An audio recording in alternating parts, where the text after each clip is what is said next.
ಬಂಧುಗಳೇ, ತಮ್ಮೆಲ್ಲರಿಗೂ ಸಹ ಗಣರಾಜ್ಯೋತ್ಸವ ಸಂವಿಧಾನ ಸಮರ್ಪಣಾ ದಿನಾಚರಣೆಯ ಶುಭಾಶಯಗಳನ್ನು ತಿಳಿಸ್ತಾ, ಇವತ್ತು ಕರ್ನಾಟಕ ರೈತ ಕಾಂಗ್ರೆಸ್ ಸಮಿತಿಯಿಂದ ಬಾಬಾ ಸಾಹೇಬ್ ಅಂಬೇಡ್ಕರ್ ಅವರಿಗೆ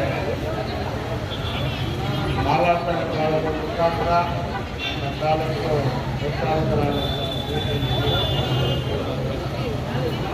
ಜಿಲ್ಲೆಯವರು ಸಂವಿಧಾನ ದಿನಾಚರಣೆ ಅಂಗವಾಗಿ ನಾನೊಂದು ಬಾಬಾ ಸಾಹೇಬ್ ಅಂಬೇಡ್ಕರ್ ಅವರು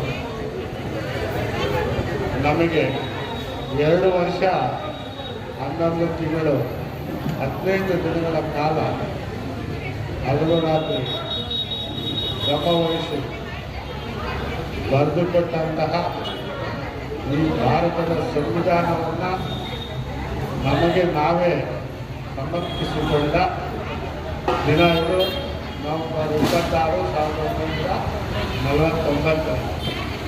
ಆ ದಿನವನ್ನು ನಾವು ಸಂವಿಧಾನ ದಿನಾಚರಣೆ ಅಂತ ಕರೀತೇವೆ. ಬಂಧುಗಳೇ, ಭಾರತೀಯ ಸಂವಿಧಾನ ಇಡೀ ದೇಶದ ಅದು ಆತ್ಮ, ಒಂದು ಪ್ರಜ್ಞೆ, ಒಂದು ಸ್ವಾಭಿಮಾನದ ಪ್ರತೀಕ. ಈ ಭವ್ಯ ಭಾರತ ದೇಶದ ಪ್ರತಿಯೊಬ್ಬ ನಾಗರಿಕ ಪ್ರಜೆಯ ಹಕ್ಕು, ಆತ್ಮಗೌರವ, ಸ್ವಾಭಿಮಾನ, ಸ್ವಾತಂತ್ರ್ಯ, ಸಮಾನತೆ, ಸಾಮಾಜಿಕ ನ್ಯಾಯ ಮುಂತಾದ ಸೋದರತ್ವದ ಭಾವನೆಗಳಿಂದ ಕೂಡಿರ್ತಕ್ಕಂಥ ಈ ಸಂವಿಧಾನವನ್ನು ಬಾಬಾ ಸಾಹೇಬ್ ಅಂಬೇಡ್ಕರ್ ಅವರು ನಮಗೆ ಬರೆದುಕೊಟ್ಟಿದ್ದಾರೆ. ಸಾವಿರಾರು ವರ್ಷಗಳ ಶೋಷಣೆಗೊಳಪಟ್ಟ ಈ ದೇಶದ ಪರಿಸರಗೊಳಪಟ್ಟ ಬಹುಜನ ಸಮುದಾಯದ ಏಳಿಗೆಗಾಗಿ, ಅವರ ಬಿಡುಗಡೆಗಾಗಿ ನಡೆದಂಥ ಈ ಸಂವಿಧಾನವನ್ನು ನಾವು ಸಮರ್ಥನೆ ಮಾಡಿಕೊಂಡು 75 ವರ್ಷ ಕಳೆದರೂ ಸಹ ಇನ್ನೂ ಅಸ್ಪೃಶ್ಯತೆ, ಜಾತೀಯತೆ, ತಾರತಮ್ಯ, ಅಸಮಾನತೆ ಇನ್ನೂ ಜೀವಂತವಾಗಿದೆ. ಬಹುಶಃ ಇದಕ್ಕೆ ಕಾರಣ ಸಂವಿಧಾನವನ್ನು ಜಾರಿ ಮಾಡುವಂಥ ಜಾಗದಲ್ಲಿರ್ತಕ್ಕಂಥ ಮನುವಾದಿ ಸರ್ಕಾರಗಳು ಆ ಸಂವಿಧಾನವನ್ನು ಯಥಾರ್ಥವಾಗಿ ಜಾರಿ ಮಾಡೋದರಲ್ಲಿ ವಿಫಲರಾಗಿದ್ದಾರೆ ಅಂತ ಹೇಳಿ ಸಂದರ್ಭದಲ್ಲಿ ನಾನು ಹೇಳಕ್ಕೆ ಇಷ್ಟಪಡ್ತೀನಿ.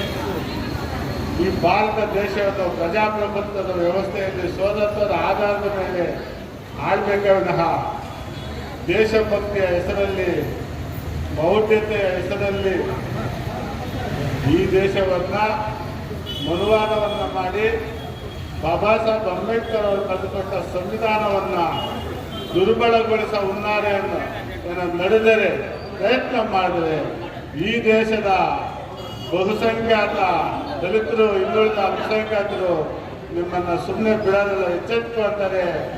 ಅದಕ್ಕೆ ನೀವು ಜಾಗರೂಕರಾಗಿರಬೇಕು ಅಂತ ಹೇಳ್ತಾ, ಬಾಬಾ ಸಾಹೇಬ್ ಅಂಬೇಡ್ಕರ್ ಬಂದಿರತಕ್ಕಂಥ ಈ ಸಂವಿಧಾನದ ಯಾರಾಗ್ಬೋದು, ಸಂಸದರಾಗ್ಬೋದು, ಶಾಸಕರಾಗ್ಬೋದು, ಚುನಾಯಿತ ಪ್ರತಿನಿಧಿಗಳಾಗ್ಬೋದು, ಯಾರೇ ಆಗ್ಬೋದು, ಅವರು ಜನರ ಸೇವಕರೇ ವಿನಃ ಜನರಿಗೆ ಯಜಮಾನರಲ್ಲ. ಅದನ್ನ ಅವರು ಪರಿಗಣಿಸಬೇಕಂತೇಳಿ ಈ ಸಂದರ್ಭದಲ್ಲಿ ನಾನು ಹೇಳ್ತಾ ಇದ್ದೀನಿ. ಏನು ಅಧಿಕಾರ ವರ್ಗ, ಏನು ಸಂವಿಧಾನವನ್ನು ಜಾರಿ ಮಾಡೋ ಒಂದು ಸ್ಥಾನದಲ್ಲಿರ್ತಕ್ಕಂಥ ಅಧಿಕಾರಿ ವರ್ಗ ಯಾವುದೋ ರಾಜಕೀಯ ವ್ಯಕ್ತಿಗಳಿಗೆ, MLA MP ಗಳಿಗೆ ಗುಲಾಮರಾಗೋದು ಬಿಟ್ಟು ಸಂವಿಧಾನಕ್ಕೆ ಗುಲಾಮರಾಗಬೇಕು, ಸಂವಿಧಾನ ಜಾರಿ ಮಾಡಬೇಕು, ದೇಶದ ಜನತೆಯ ಸರ್ವತೋಮುಖ ಅಭಿವೃದ್ಧಿಗೆ ಶ್ರಮಿಸಬೇಕು. ಆಗಲೇ ಈ ಸಮುದಾಯಗಳ ಒಂದು ವಿಮೋಚನೆ ಸಾಧ್ಯ. ಅದಕ್ಕೆ ಎಲ್ಲರೂ ಸಹ ನಾವು ಪಣತೊಡಬೇಕು. ತೊಡೆದುಕೊಳ್ಳುವಂಥ ಎಲ್ಲ ಸಮಾಜ ನಾವು ಪಣತೊಟ್ಟು ಇದನ್ನು ಎಚ್ಚೆತ್ತುಕೊಂಡು ಸಂವಿಧಾನದ ಬಗ್ಗೆ ನಾವು ಅರಿವು ಮೂಡಿಸಬೇಕು. ಈ ಸಂವಿಧಾನವನ್ನು ನಾವು ಸಂಭ್ರಮಿಸೋದ್ರ ಜೊತೆಗೆ ನಾವು ಅದನ್ನು ಅನುಸರಣೆ ಮಾಡ್ಕೋಬೇಕು, ಮಾಡ್ಕೋಬೇಕು.